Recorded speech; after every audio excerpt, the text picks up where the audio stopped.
Passons maintenant à la présentation de la start-up.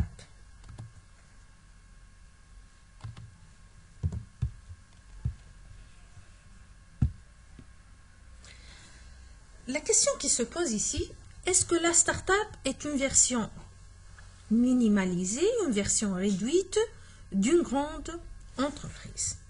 La réponse est non. La start-up n'est pas une grande entreprise, mais dans une taille plus petite. La start-up, elle est en mode recherche. Par contre, l'entreprise, elle est en mode exécution. Qu'est-ce que ça veut dire la start-up est en mode recherche? C'est-à-dire la start-up, elle est en train d'étudier et de découvrir son marché.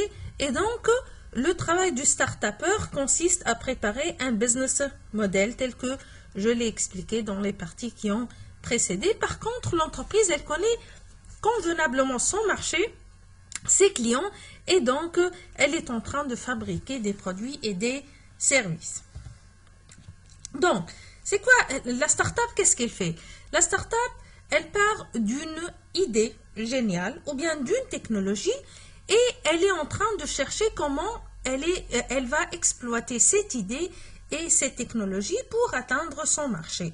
Donc là, comme la figure, elle est en train de le présenter, le chemin de la start-up n'est pas clair et n'est pas préalablement défini. Le start-upper, il passe par des hauts et des bas et il n'est pas dans la continuité ou bien dans la certitude.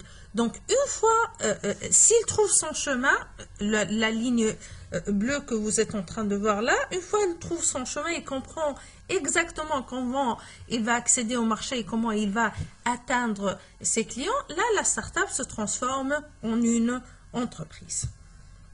Donc, pour trouver le chemin et comprendre qui est le client et que veut le client, que fait le start-upper? Il prépare une première version du BMC comme je l'ai déjà expliqué dans la partie du business model Canva.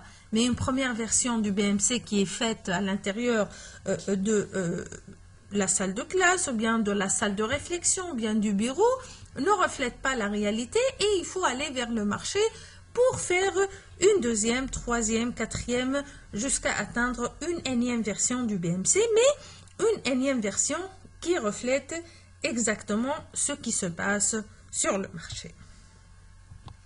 Donc, que font les start-upers? Les start-up et les start-upers sont en train d'explorer l'inconnu et l'outil qui leur facilite l'exploration de cet inconnu, c'est le BMC et la préparation de plusieurs versions du BMC dans un chemin consistant à des allers-retours entre le marché et notre BMC constitue ce qu'on appelle la ligne start-up. Donc, que cherche le start-upper? Que cherche la start-up? Quel est cet inconnu que la start-up cherche à découvrir? En fait, le plus grand inconnu pour la start-up, ce sont les clients de la start-up. Donc, elle doit comprendre qui sont leurs clients et que veulent leurs clients. Donc là, le défi de la start-up, ce n'est pas de fabriquer quelque chose, mais c'est de fabriquer quelque chose que les gens désirent, que les gens veulent, que les gens utilisent, ce qui fait que là, elle doit très bien définir qui sont ses clients, quelles sont les attentes de ses clients et qu'attendent, ou bien quelle est la proposition de valeur qu'elle donne, qu'elle offre, qu'elle propose à ses clients à travers la production de ce produit. Et on a expliqué ça dans la partie du BMC.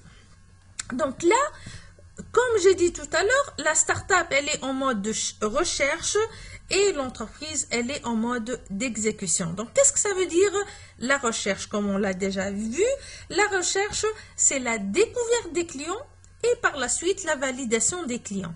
Mais une fois on a validé qui sont nos clients, là, nous allons créer le besoin ou bien stimuler le besoin auprès des clients. Donc là, on parle de création de clients et une fois on a créé le marché, on construit l'entreprise et là, la start-up évolue en mode entreprise. Donc finalement, c'est quoi une start-up? Une définition qui a été proposée par Steve Blank de la start-up en anglais qui est startup is a temporary organization designed to search for a repeatable and scalable business model, ce qui est traduit en français comme étant une start-up est une organisation temporaire. Pourquoi? Parce qu'une fois elle trouve son chemin, elle va se transformer en une entreprise. Elle est temporaire, pourquoi? Parce qu'elle est à la recherche d'un business model qui soit comment? Industrialisable, c'est-à-dire qui peut se transformer en un produit ou en service et permettant une croissance exponentielle. Une croissance exponentielle que Paul Graham quantifie à une croissance qui peut aller de 5 à 7% par semaine. Donc, les startups, c'est des formes d'entreprises qui ont un fort potentiel de développement. Donc, cette start-up, elle est temporaire, elle est en mode recherche. Pourquoi? Parce qu'elle ne sait pas clairement ce qu'est son produit, parce que elle a un produit, mais ce qui importe, c'est que ce produit correspond ou bien répond aux attentes des consommateurs. Donc, comment elle va moduler, changer son produit pour qu'il corresponde exactement aux attentes de ses consommateurs. Mais avant de se demander est-ce que mon produit correspond aux attentes de mes consommateurs ou pas, il faut d'abord définir qui sont mes consommateurs et comment je vais procéder pour gagner de l'argent.